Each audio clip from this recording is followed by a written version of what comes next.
Picture yourself in a church where golden icons shimmer under candlelight, incense swirls, and ancient chants echo off stone walls.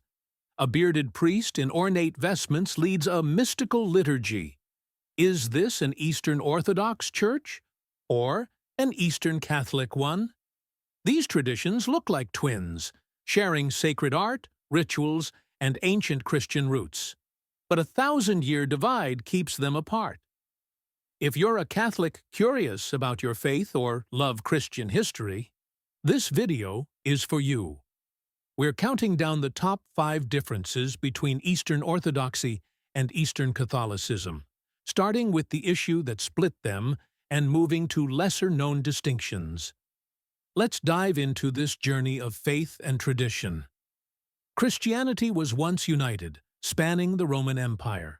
But by 1054, cultural clashes, theological disputes, and power struggles led to the Great Schism, splitting the Church into the Roman Catholic West and Orthodox East. Some Eastern Christians later reconciled with Rome, forming Eastern Catholic churches that keep Byzantine traditions but follow the Pope. What sets them apart? Let's start with the core divide. Number 1. The role of the Pope. The biggest difference is authority. Eastern Catholics see the Pope as the supreme leader, successor of St. Peter, with power over doctrine and unity, per Matthew 16:18. You are Peter, and on this rock I will build my church. The Orthodox reject this, favoring conciliarity, shared authority among bishops. The Pope is respected but not supreme. In 1054, when Pope Leo IX's envoy demanded the Patriarch of Constantinople submit to Rome, the Patriarch refused, leading to mutual excommunications and the Great Schism. Today, papal authority remains the main barrier to reunion. Can the Pope's role be redefined, or will the Orthodox accept primacy? It's a question that shapes their divide. This issue of authority is huge, but there's more to uncover. What happens after we die? Both traditions believe in heaven and hell, but their views differ in surprising ways. Drop your thoughts in the comments. What do you think keeps these churches apart? Let's explore the next difference.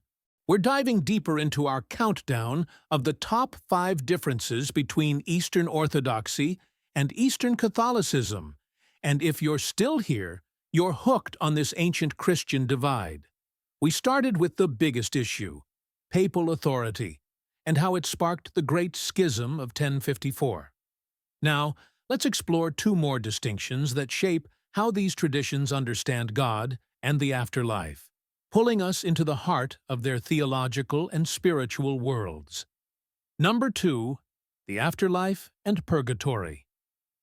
Few questions grip us like this one. What happens after we die?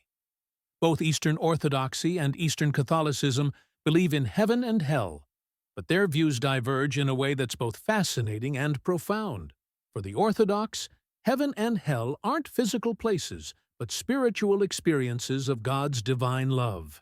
The righteous, who lived in faith and holiness, experience God's presence as eternal joy, pure, unending peace that fills the soul.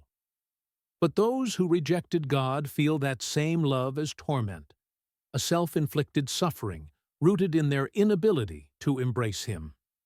This view, drawn from early church fathers like St. Isaac the Syrian, holds that there's no purification after death. Your relationship with God in this life determines your eternity, with no middle ground.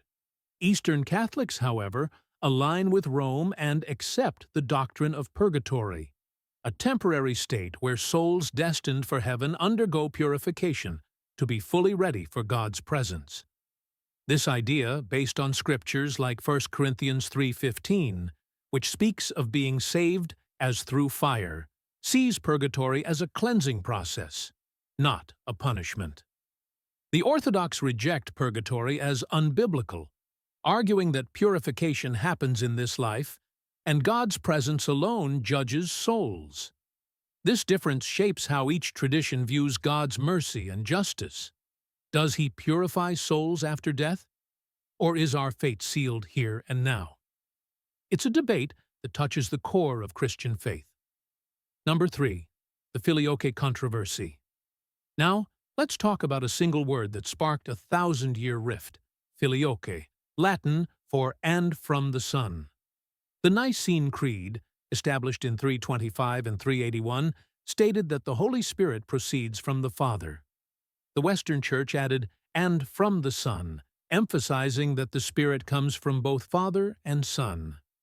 The Orthodox fiercely opposed this, arguing it altered the theology of the Trinity without a universal council's approval. They believed the Spirit proceeds only from the Father, preserving His unique role as the source of divinity. Eastern Catholics, in communion with Rome, accept the Filioque, though some soften its use to align with their Eastern roots. This isn't just about a phrase. It shapes how each tradition understands God's nature, influencing their prayers, hymns, and theological reflections. These theological divides are massive, but there's more to uncover. How do these traditions worship, and what makes their liturgies distinct? Got a guess about what sets their services apart? Share it in the comments, and let's keep exploring the roots of this ancient divide. We're at the final stretch of our countdown of the top 5 differences between Eastern Orthodoxy and Eastern Catholicism. And if you've stuck with me, you're as fascinated by this Christian divide as I am. We've explored papal authority, the afterlife, and the Filioque controversy, big issues that shape faith and theology. Now, let's dive into the final 2 differences and reflect on whether these traditions can ever find unity, wrapping up our journey through history and spirituality. Number 4. Liturgy and worship. Step back into that candlelit church, golden icons, soaring chants, and the scent of incense filling the air. Whether it's an Eastern Orthodox or Eastern Catholic service, the Divine Liturgy feels like a window into eternity. But there's a subtle yet significant divide. For the Orthodox, liturgy, like St. John Chrysostom's, has remained unchanged for over 1,500 years. Every hymn, gesture, and prayer is theology in action, seen as divinely given and untouchable. No one, not even a patriarch, can alter it, preserving a direct connection to the early Church. Eastern Catholics follow similar Byzantine traditions with the same iconostasis and ancient chants, but they exist under the Pope's authority, which allows for potential changes. Over time, some Eastern Catholic churches adopted Western practices like using statues instead of icons or incorporating the Rosary. Today, many are reclaiming their Eastern roots, encouraged by the Vatican to stay true to their traditions. Still, the possibility of Rome's influence sets them apart. For the Orthodox, liturgy is a sacred, unaltered link to the past. For Eastern Catholics, it's deeply traditional but flexible under papal guidance. This difference shapes the spiritual experience, making Orthodox worship feel like stepping into history, while Eastern Catholic liturgy carries the subtle touch of Rome. Number 5. Historical origins and the Great Schism. The root of all these differences lies in history. For centuries, Christianity was united, stretching across the Roman Empire. But by the 11th century, cracks formed. The Western Church, centered in Rome, spoke Latin and favored structured worship. The Eastern Church, based in Constantinople, spoke Greek and embraced mystical spirituality. Clashes over authority and theology culminated in the Great Schism of 1054, when Pope Leo IX's envoy and Patriarch Michael Cerularius excommunicated each other, splitting Christianity into the Roman Catholic West and Orthodox East. Some Eastern Christians later reconciled with Rome, forming Eastern Catholic churches that kept Byzantine rituals but accepted papal authority. This historical divide underpins every difference we've explored. So, what's the big picture? Eastern Orthodoxy and Eastern Catholicism share stunning traditions, but authority, theology, and history keep them apart. Can they reunite? Dialogue and shared faith offer hope, but papal authority remains a massive hurdle.